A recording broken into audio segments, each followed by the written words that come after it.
సుమారు 2000 సంవత్సరాల క్రితం కేవలం 33 సంవత్సరాల వయస్సు కలిగిన యువకుడు ప్రపంచ చరిత్రలో అత్యంత క్రూరమైన శిక్షను ఎదుర్కొన్నాడు.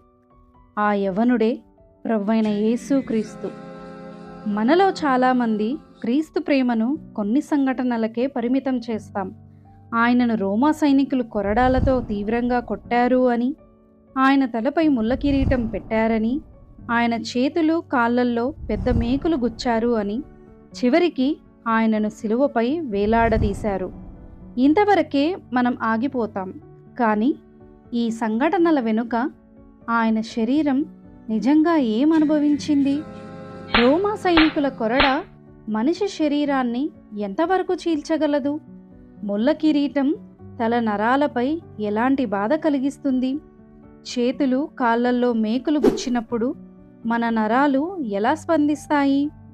శిలువపై వేలాడుతూ ఒక మనిషి ఎలా శ్వాస తీసుకుంటాడు? ఆయన ప్రక్కను ఈటతో గుచ్చినప్పుడు ఎందుకు రక్తంతో పాటు నీరు బయటకు వచ్చింది? 33 సంవత్సరాల యవ్వనంలో ఉన్న ఒక శరీరం ఈ బాధలను ఎలా తట్టుకుంది?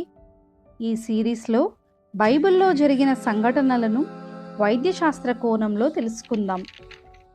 శిలువపై క్రీస్తు అనుభవించిన బాధ యొక్క నిజమైన తీవ్రతను అర్థం చేసుకునే ప్రయత్నం చేద్దాం. ఇది కేవలం చరిత్ర కాదు, ఇది మన కొరకు క్రీస్తు అనుభవించిన శిలువ ప్రేమ యొక్క లోతు. ఇంతటి లోతైన ప్రేమను గ్రహించడానికి రండి ఒకసారి మన హృదయ లోతులలో నుంచి 2000 సంవత్సరాల క్రితం చరిత్రకు ప్రయాణం చేద్దాం.